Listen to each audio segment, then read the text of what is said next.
오늘은 저희 셀프 매장 안녕하세요, 리앙이에요. 오늘은 저희 매장 셀프 인테리어 과정에 대해서 공유를 좀 드리려고 해요. 자세한 설명은 지난 뜨거웠던 여름 현장에서 공사를 직접 진행하시면서 고생 많이 하셨던 심플군에게 듣도록 하겠습니다. 나와주세요, 심플군.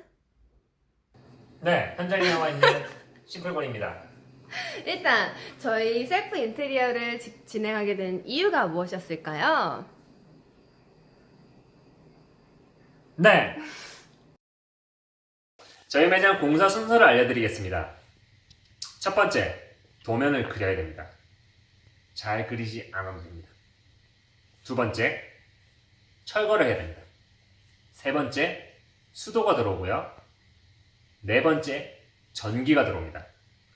다섯 번째, 목공과 전기가 다시 같이 들어오고요.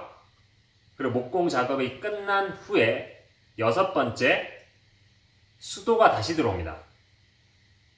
그리고 일곱 번째, 페인트 칠을 하게 되고요. 여덟 번째, 타일을 하고 아홉 번째, 마감하면 끝입니다.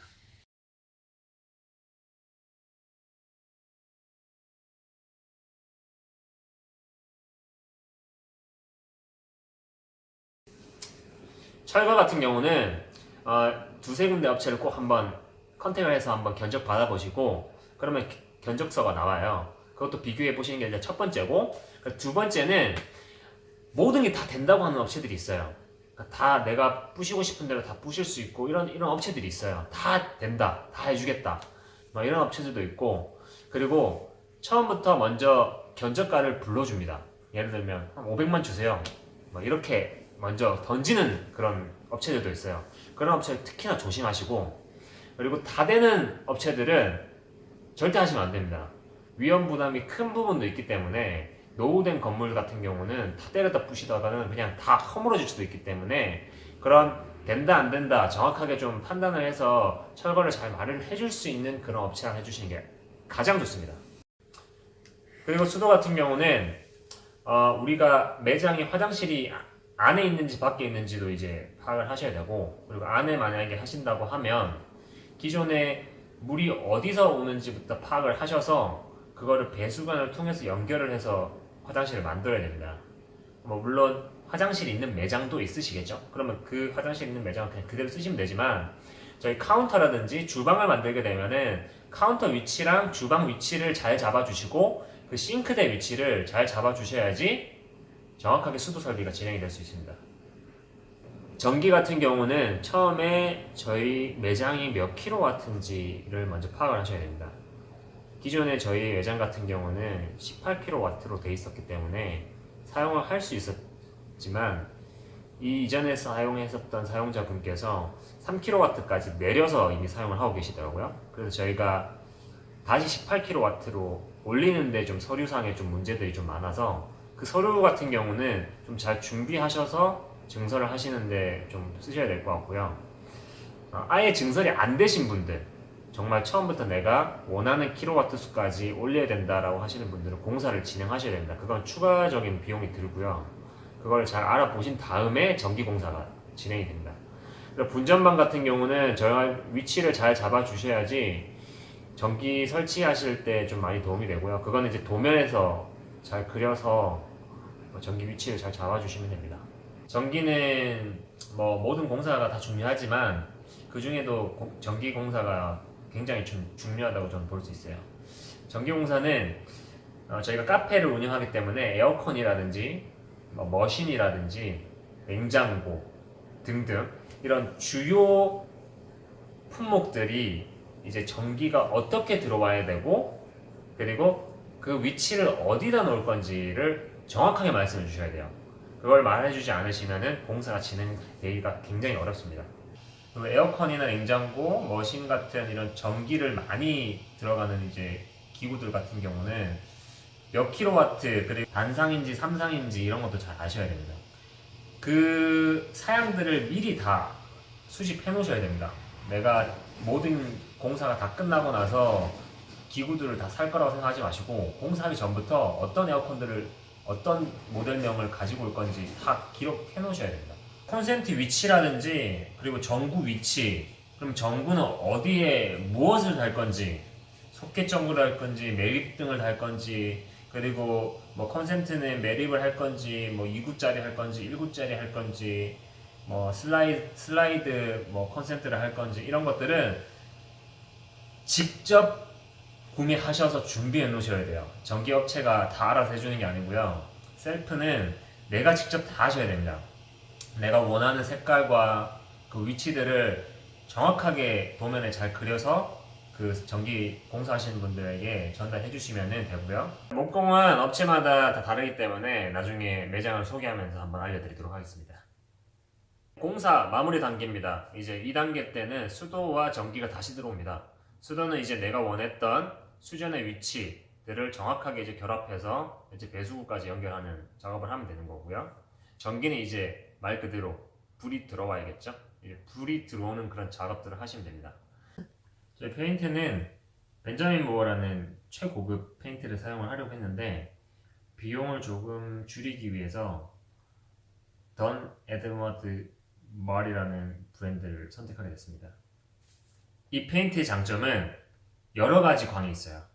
뭐 유광도 있고 무광도 있고 그리고 벨벳광, 뭐 계란광, 여러 가지가 있는데 저희는 벨벳광을 선택을 하게 됐고, 그리고 벨벳광의 장점은 굉장히 고급스럽고 때가 잘 안 탑니다. 저희 천장 같은 경우는 똑같이 벽면과 같은 색으로 하려고 했으나 너무 좀 정신병원 같은 느낌이 날 것 같아서 검은색 계열로 바로 바꿨고요. 근데 검은색으로 벨벳으로 하기에는 저희는 철제 부분들이 많아서 유성 페인트로 저희는 처리했습니다. 그리고 칠하는 방법은 붓으로 칠하는 방법이 있고, 그리고 스프레이 형태로 칠하는 방법이 있는데, 스프레이 형태로 칠하게 되면은 시간도 많이 걸려요. 더 칠해야 되는 시간과 말리는 시간. 근데 장점은 굉장히 칠한 듯 안 칠한 듯 굉장히 매끄럽게 잘 칠해집니다. 근데 시간이 좀 많이 소요돼서 인건비가 더 많이 나올 수도 있어요. 하지만 붓으로 칠하게 되면 인건비를 최소화시킬 수 있고 좀 더 효율적일 수 있죠. 근데 저희 천장 같은 경우는 저희는 철제로 되어 있기 때문에 그걸 하나하나 붓으로 칠하는 게 더 비효율적이어서 오히려 천장 같은 경우는 스프레이로 저희는 치료를 했습니다. 타일은요, 일반 우리가 생각하는 타일, 그런 타일이 있고, 그리고 데코 타일이 있어요. 그리고 에폭시가 있고, 이거 말고도 이제 여러 가지 자재들이 많은데 저희는 이미지 컨셉상 그리고 비용 절감을 할 겸 해서 기존의 데코 타일을 깔려 있었는데 그 위에 그냥 저희는 덧댔어요. 덧대도 된다고 해서 덧댔고, 근데 혹시라도 또 매장 하실 때 데코 타일 깔려 있다고 해서 거기다 바로 덧대시면 안 되고 들뜨는 부분들이 있어요. 들뜨는 부분이 있는 부분은 다 뜯어내고 다시 까셔야 돼요. 그래서 그 부분은 좀 참고하셔서 타일을 까시면 됩니다. 저희는 문을 목자재로 다 만들었습니다. 그리고 말씀드렸다시피 벨벳광 페인트를 같이 다 벽면과 같이 동일하게 칠했습니다. 이제 문을 열고 들어가 보겠습니다.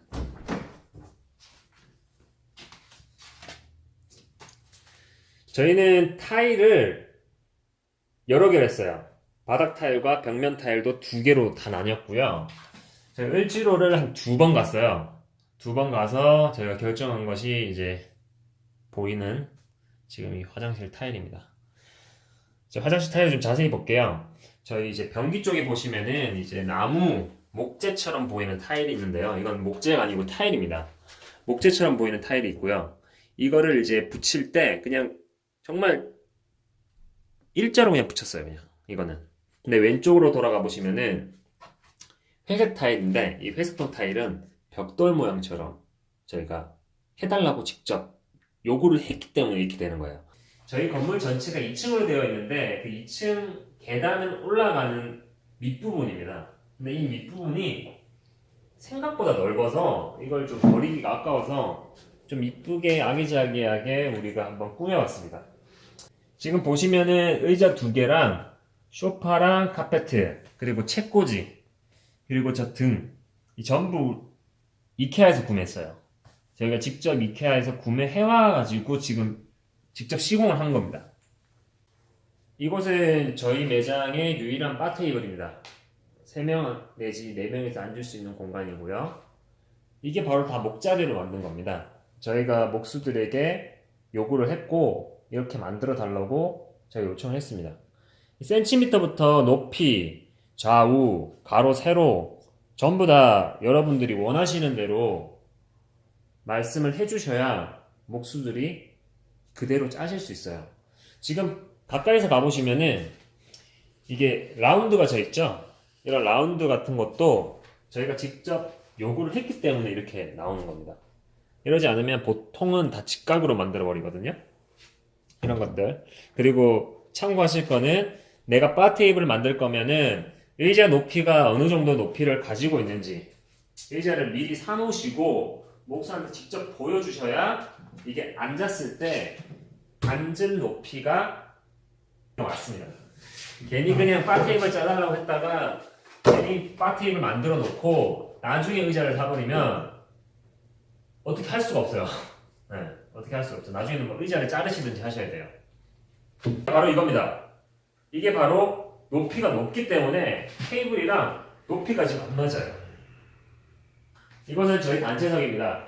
지금 이 노란색 이 소파랑 요거 이름 뭐죠?